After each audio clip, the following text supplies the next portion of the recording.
The moment I noticed my cabin door swinging open on the security footage, I realized someone had fallen into the trap. For weeks, I had been patiently observing as Victoria Jenkins, the self-proclaimed queen of Pine Lake Estates Homeowners Association, intensified her campaign of intimidation against my family's property. What she was unaware of was that I had prepared meticulously for this very moment. Every creaky floorboard, every faulty appliance, and every timed power outage had been carefully planned for her special visit. The security camera recorded her confident grin as she marched inside, her designer heels clicking against my grandfather's hand-laid hardwood floors.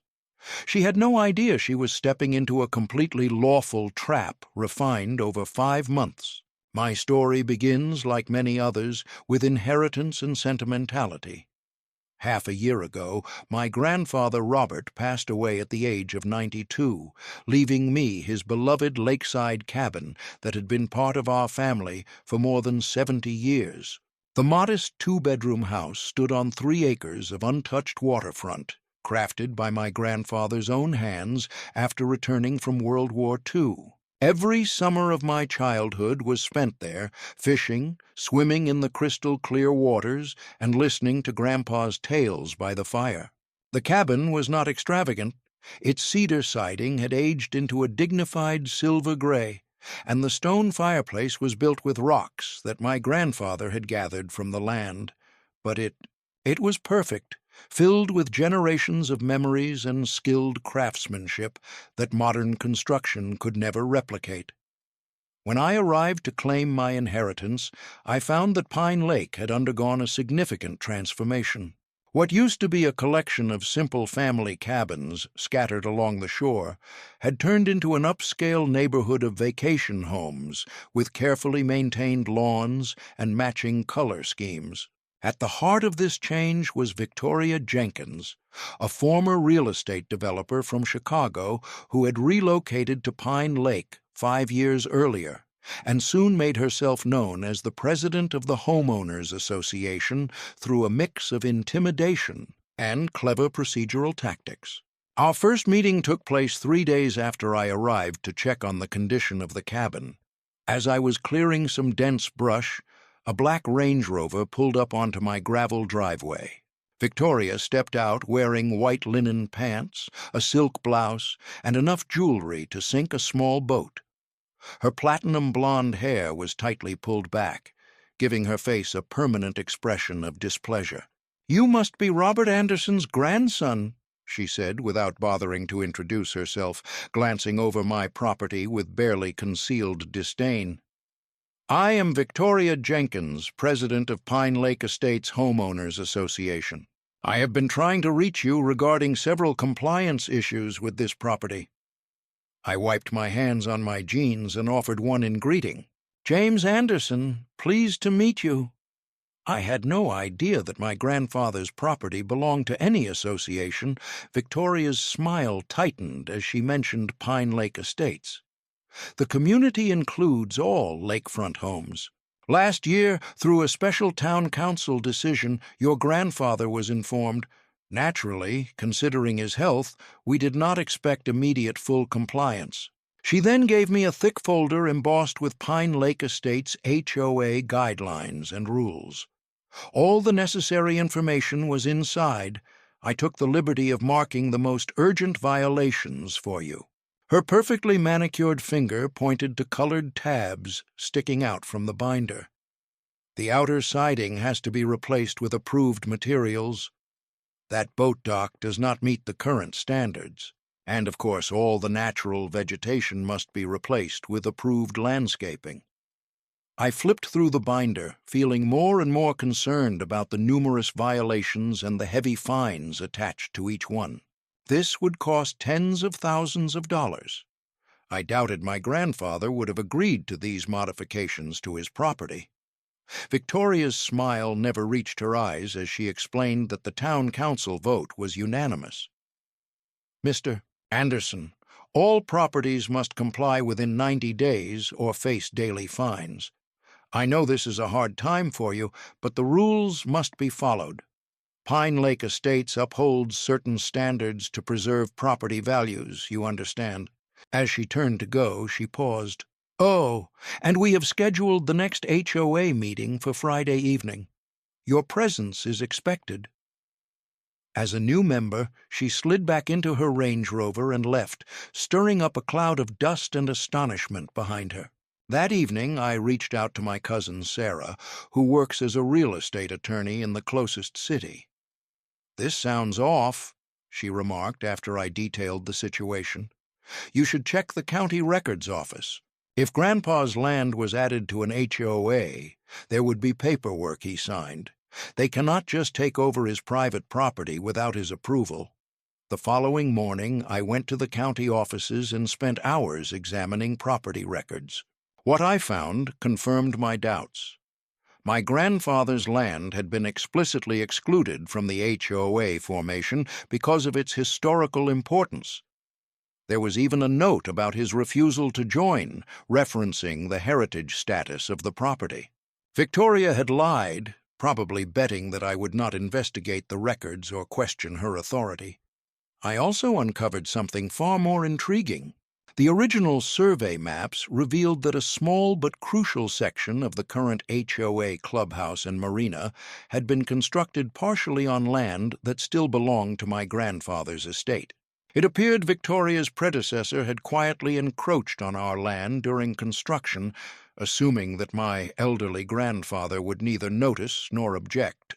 Armed with this information, I attended the HOA meeting on Friday, where Victoria ruled like a queen, holding court in front of about 30 homeowners. The meeting room in the clubhouse was filled with faces that looked either bored or uneasy. Victoria stood at the podium wearing an elegant dress that probably cost more than my monthly income. She was accompanied by her executive team, Walter Simmons, a retired banker who acted as treasurer, and Margaret Chen, a reserved woman who rarely spoke but diligently took minutes as secretary.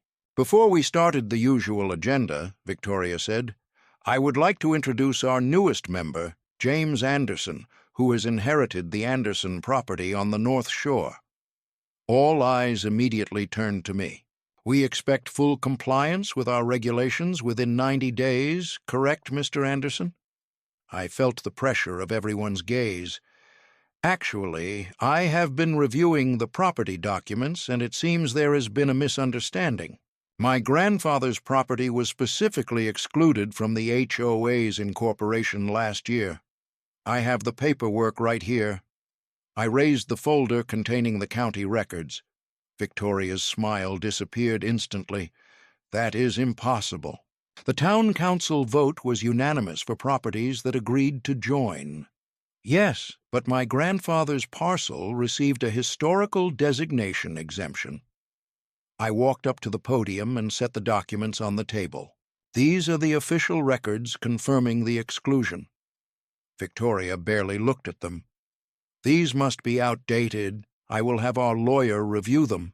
Until then, we will continue with the compliance schedule." An older man in the back raised his hand. "Could we examine those documents if there is an exemption that might impact other properties as well?" Victoria's voice grew sharper. "Harold, we are adhering to the agenda. The board will review any paperwork privately and make an appropriate decision." She adjusted her papers and moved forward with new business. The meeting carried on, but I noticed several homeowners watching me with renewed curiosity.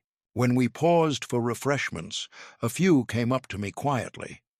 Harold Mackenzie, the man who had spoken earlier, shook my hand firmly.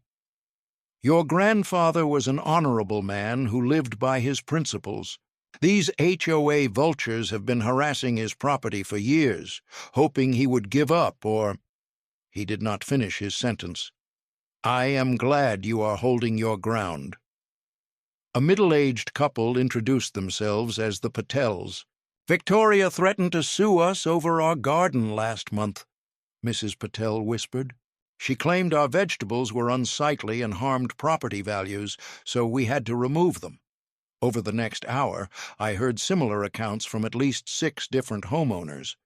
excessive fines for minor rule breaches, inconsistent enforcement, and a clear effort to push out long-time residents to make room for luxury developments. The most concerning were the rumors about Victoria's ties to a development firm called Lakeview Properties, a company she supposedly had sold her shares in when she took office, yet still held a significant stake in. As I was about to leave, Victoria stopped me in the hallway. In the parking lot, all signs of politeness disappeared from her tone. She said, "I do not know what you believe you are doing, but this community has rules. That unsightly cabin must either meet the standards or you will face the consequences." Her flawless facade broke into what could generously be described as a smile. Problems happen to properties in this area. Vandalism, break-ins. It is truly unfortunate, especially for empty buildings. The warning could not have been more obvious if she had printed it on her business card. Over the following weeks, Victoria's campaign of intimidation grew stronger. Notices for violations appeared on my door almost daily. Excessive plant growth, unauthorized exterior paint, non-compliant dock structures. Each came with increasingly steep fines. When I removed them, new ones showed up the next day. My security cameras captured Victoria herself, placing the citations always during daylight hours when most residents were at work or away from their vacation homes. Then the harassment escalated. First, someone reported my abandoned vehicle to the county, which nearly caused my truck to be towed despite it being legally parked on my own land. Next, my boat mysteriously became untied during a storm, drifting halfway across the lake before I managed to retrieve it. Finally, the water supply to my cabin was shut off for emergency repairs that somehow impacted only my property. Throughout everything, I carefully recorded every encounter with Victoria, every false citation, and every suspicious event, but I also started devising a plan, one that demanded patience, careful preparation, and a deep understanding of both property law and human behavior.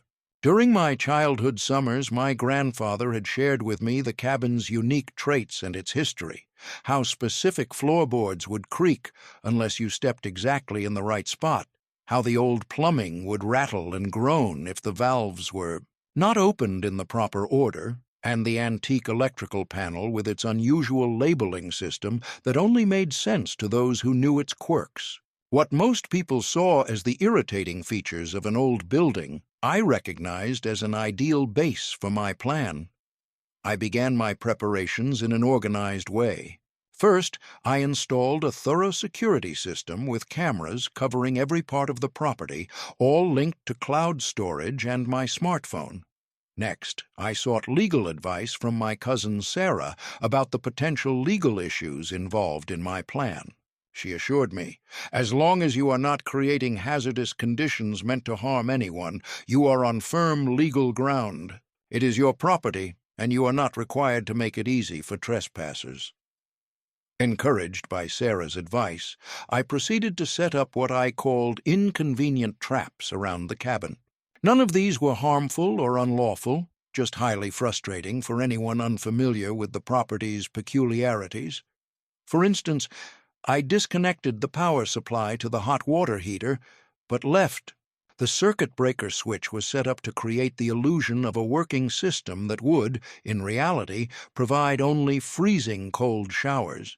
I installed motion-activated lights that would abruptly turn off after exactly 47 seconds without detecting any movement, just enough time for someone to relax before being plunged into darkness.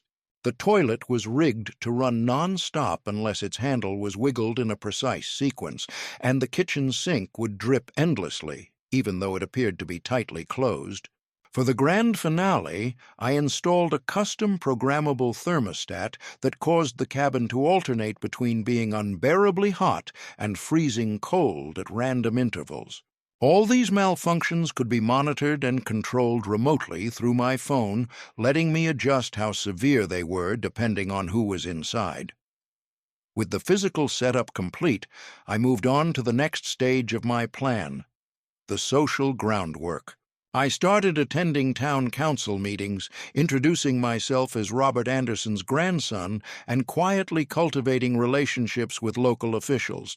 I joined the Historical Society and donated some of my grandfather's old photographs and journals that documented the early development of the lake. Through these efforts, I established myself as a thoughtful, community-oriented property owner dedicated to preserving Pine Lakes' heritage. I also began hosting small get-togethers at the cabin, inviting neighbors who shared their frustrating HOA horror stories as we grilled out on the deck. We shared drinks and exchanged stories. Victoria's reign of terror weighed heavily. Harold Mackenzie brought his collection of historical maps outlining the original property boundaries, confirming my findings about the clubhouse encroachment. The Patels provided documents revealing how their fines mysteriously escalated after they questioned Victoria's ties to Lakeview properties. Gradually, we pieced together a detailed account of Victoria's manipulations and conflicts of interest. During one meeting, Harold pulled me aside and said, "You should know that Victoria has been asking about you in town, digging into your background and searching for something to use against you." His weathered face showed worry. "She's also been spotted taking photos of your property when you're not around. Be careful, son. She doesn't play by the rules." I responded, "I'm aware of that, Harold." As the setting sun reflected on the lake, I said, "I'm actually planning for it." The following Monday, I made a deliberate display of packing my truck and telling several neighbors I had to return to the city for work. "I'll be gone at least 2 weeks," I announced loudly to Mrs. Patel while loading my suitcase. "Would you mind collecting my mail?" I ensured the cabin looked inhabited but was secured, leaving some lights on timers and the security system supposedly armed. What Victoria didn't realize was that I was staying at Harold's guest house just 2 miles away, with an ideal view of my security feeds on my laptop. Based on the escalation pattern I predicted, I thought it would take between 3 and 5 days before Victoria took action, but it happened in only 2. On Wednesday evening, my phone alerted me to movement at the cabin's front door. The security camera showed Victoria arriving with Walter Simmons, the HOA treasurer. She tried the door, found it locked, then pulled a key from her purse. I sat up straighter. Where had she gotten that key? The answer came moments later when Walter mentioned something about the locksmith doing a good job, confirming my suspicion that they had obtained an unauthorized key. Victoria entered first, with Walter following nervously. He asked, "Are you sure we should be doing this?" His voice was perfectly captured by my hidden microphones. Victoria reassured him, saying, "Relax, Walter. We're conducting an official HOA inspection after receiving complaints about possible code violations. It's all stated in the bylaws." Her tone was dripping with confidence as she switched on the lights and started inspecting the living room. "Besides," she added, "he's been gone for 2 weeks. No one will know we were here." I smiled as I watched them explore my home without permission. Every intrusive move, every dismissive remark about my grandfather's furniture, every cabinet they opened was being recorded in high definition. But the real spectacle was just beginning. About 10 minutes into their unwanted tour, the living room lights suddenly went off, plunging them into darkness except for the dim evening light filtering through the windows. Walter let out a startled yelp. Startled, Victoria uttered, "Oh, for goodness sake," as she pulled out her phone's flashlight. "It must be that old wiring again. Where is the circuit breaker panel?" They made their way cautiously to the kitchen, where Victoria found the electrical panel and reset the breaker. Instantly, the lights came back on. "Let's move quickly," Walter said with unease. "This place gives me a bad feeling." They proceeded with their inspection, jotting down violations on a clipboard. Victoria was openly critical of the handmade furniture left by my grandfather. "All this has to go," she insisted. "It's dangerous and so ugly." In the bathroom, the next problem appeared. Victoria turned on the shower to test the water pressure, and suddenly a blast of freezing water sprayed out, soaking her silk blouse. "What on earth?" she exclaimed, trying the hot water knob again. "Still nothing but cold," Walter offered. "Maybe the water heater is broken." Victoria frowned deeply. "This whole place is a mess. It should be declared uninhabitable." She marked another note on her clipboard. As they continued their unsanctioned review, more issues surfaced. The thermostat suddenly activated, making the cabin unbearably hot. When Victoria tried to adjust it, the system seemed to malfunction, causing the digital display to go dark. Minutes later, while they were inspecting my grandfather's study, the toilet began running endlessly from being used earlier, adding to the growing list of annoyances. The background noise kept getting more and more distracting. "This is absurd," Victoria said as she went back to the bathroom to try the handle again, but it would not budge. "How can anyone live in a place like this?" By this point, they had already spent over 40 minutes inside my cabin, giving me detailed evidence of their illegal entry and unauthorized inspection. However, the real surprise was yet to come. Victoria led Walter to the kitchen to check what she called my outdated appliances.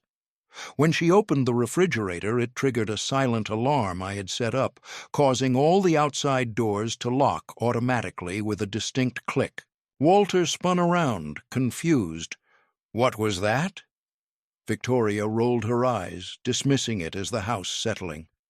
"This place is falling apart," she remarked, still taking notes, completely unaware that they were now trapped inside the cabin. It was only when they tried to leave, 15 minutes later, that they realized their situation. Victoria pulled hard on the front door, but it would not move. "It's stuck," she said, tugging even harder. Walter pushed with all his strength, then tried the back door with the same result. "Both are locked somehow. That's impossible. We didn't lock them," he said. Victoria's calm finally broke. She pulled out her phone. "I'm calling Frank. He can bring tools." At that moment, the last part of my plan kicked in. The legally bought cellular signal jammer designed for privacy protection activated, blocking all calls from inside the cabin. Victoria stared at her phone in disbelief.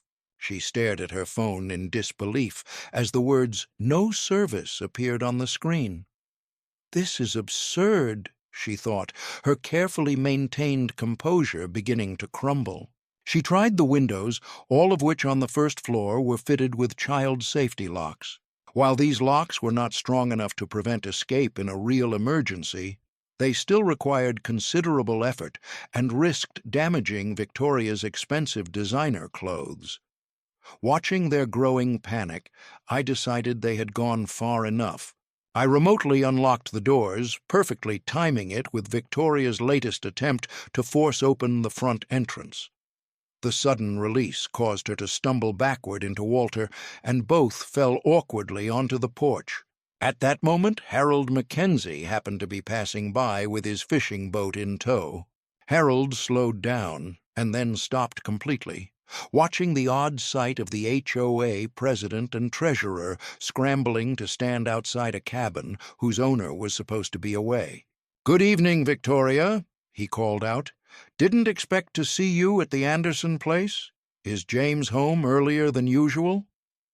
Victoria smoothed down her disheveled clothes, her face flushed from a mix of exertion and embarrassment. "Official HOA inspection, Harold. Nothing that should concern you." Harold nodded slowly, intrigued. "Interesting. I don't remember seeing any inspection notices posted, and I'm quite certain James would have to be present or give permission for anyone to enter his property." He pulled out his phone as if to take a photo, then continued walking toward the lake. Victoria and Walter quickly hurried back to her Range Rover, cutting their inspection sharply short as they drove away. I couldn't help but grin imagining Victoria trying to justify her messy appearance and unapproved visit to the famously gossipy Harold the following morning. I returned to my cabin, making a point of coming back with grocery bags as if I had just finished a routine trip. Within an hour, Harold showed up at my door with a knowing grin. "You had some interesting company yesterday," he remarked while accepting the coffee I offered. Victoria and Walter appeared noticeably flustered when they left, yet I kept a look of innocent puzzlement, claiming visitors had come because I was out of town. Harold's eyes sparkled with amusement. "That's what I thought. Funny thing, Victoria was telling everyone at the coffee shop this morning how your cabin is a disaster zone, faulty wiring, plumbing problems, and a broken heating system. She said it's unlivable and unsafe." I took a slow sip of my coffee. Curious she would have such details about my private place, indeed. Harold sat down with his mug and added, "The community council meeting tonight might be worth your time." That evening, when I arrived at the town hall, it was more crowded than usual. News of Victoria's unauthorized visit to my property had spread, drawing both permanent locals and seasonal homeowners in record numbers. Victoria was seated at the council table, composed once again, but blinking slightly when she saw me enter. The meeting began. During routine matters, Council President Bill Harkins moved on to new business. Victoria immediately stood up, smoothing her pristine pantsuit. She stated, "I want to bring up a serious safety issue," her voice filled with the confident authority of someone used to commanding attention. "The Anderson property on North Shore Drive poses a major risk to our community. During a routine exterior inspection, we found several code violations, including faulty electrical wiring, plumbing problems, and structural defects." Before she could go on, I raised my hand and said, "Excuse me, Mr. President, but I would like to respond to these accusations regarding my property." Bill nodded in approval. I then stepped to the podium, holding a folder of documents along with my tablet. I explained, "Miss Jenkins has made grave accusations about the condition of my property, which is surprising since I have never approved nor been present for any inspections, inside or out." I paused, letting the significance of my words settle. "However, I am very concerned about unauthorized access to my property while I was absent." Victoria's expression hardened. "As HOA president, I have the authority to perform inspections when safety issues arise." "That would be true, Miss Jenkins, if my property were within your HOA," I replied. "As I have shown in previous documentation, it is not." I handed out copies of county records to the council members. "Moreover, I presented evidence proving that you and Mr. Simmons entered my home without permission while I was away." As I connected my tablet to the projector, the room gradually fell silent. The security footage played clearly, revealing Victoria using an unauthorized key to enter my cabin, followed by her and Walter's increasingly nervous search through my home and their awkward departure. When the video ended, I spoke calmly. "This is an obvious case of breaking and entering, potentially burglary depending on intent, and definitely trespassing. I have already filed a police report." I gestured toward the back of the room where Officer Peterson was standing, having arrived during the video presentation. Victoria's composure finally broke entirely. She claimed, "This is ridiculous. We were performing a lawful inspection after receiving complaints. The Anderson property tarnishes the image of Pine Lake and lowers property values for all of us." I remained composed. "Miss Jenkins, concerns over property values seem to be a recurring theme for you. Could that be linked to your ongoing financial involvement with Lakeview Properties, which has been trying to purchase lakefront lots for a new development?" I handed out another set of documents that revealed Victoria's ownership stake in the development company. A whisper spread among the homeowners as they reviewed the proof of Victoria's conflict of interest. Walter Simmons appeared noticeably pale, stepping back from Victoria as if to distance himself from the situation while the investigation into Miss Jenkins's unauthorized actions continued. When I entered my property, I also uncovered something else that caught the council's attention. I presented the original survey maps showing that part of the HOA clubhouse and marina was actually built on land still legally owned by my family. It seems that the developer, Lakeview Properties, went beyond the limits of their purchased land during construction. The council chambers filled with heated discussion as this revelation sank in. Victoria tried to speak over the commotion, her voice growing sharp and high, which only weakened her quickly fading authority. Bill Harkins eventually restored order with his gavel. "These are serious accusations requiring investigation," he said. "Miss Jenkins, do you wish to respond to the evidence Mr. Anderson has provided?" Victoria's reply was a frantic effort to regain control. "This is clearly a doctored video intended to harm my reputation. The Anderson property has been a community eyesore for years, and now he is trying to divert attention with these unfounded claims." Officer Peterson then stepped forward. "Ma'am, breaking and entering is a grave offense. We will need you and Mr. Simmons to come to the station to give statements." What followed was a community reckoning unlike anything Pine Lake had witnessed in decades. Victoria and Walter were escorted out of the meeting by Officer Peterson, Victoria loudly protesting while Walter seemed resigned. The council voted unanimously afterward. An independent examination was ordered to review the HOA's financial records and operational procedures, along with a professional survey of the disputed property lines.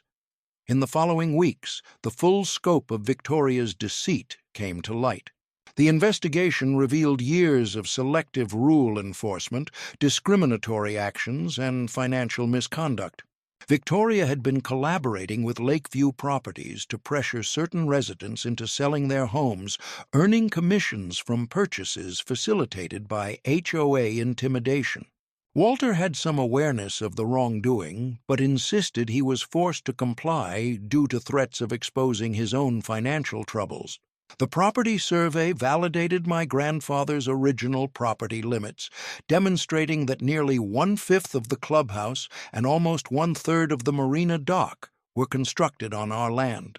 Instead of demanding their removal, I suggested a long-term leasing agreement whereby the HOA would pay a modest yearly fee to my family's foundation, which would support lake preservation and the restoration of historic sites around Pine Lake. In the end, Victoria faced charges of trespassing, embezzling HOA funds, and ethical violations. She avoided prison, but was sentenced to probation, community service, and was prohibited from holding any HOA board positions or engaging in real estate development within the county. Even more devastating for someone of her social standing, she was compelled to sell her lakefront residence at a considerable loss.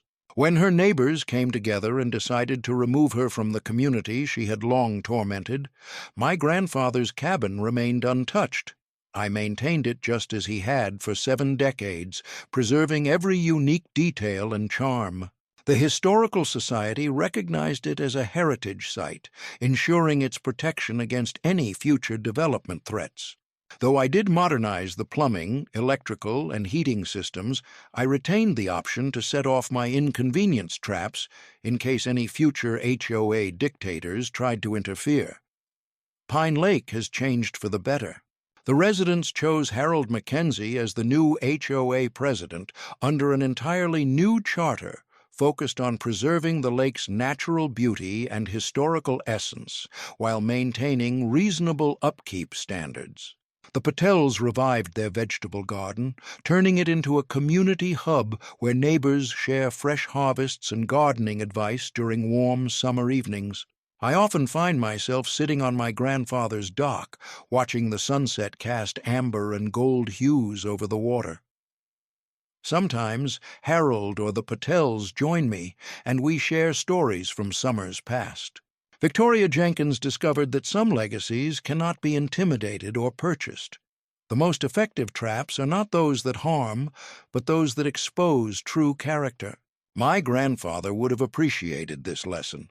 He was the one who taught me that patience, preparation, and principles are the most powerful tools anyone could have. Somewhere, I like to believe he is smiling at how his charming old cabin has ultimately brought about justice.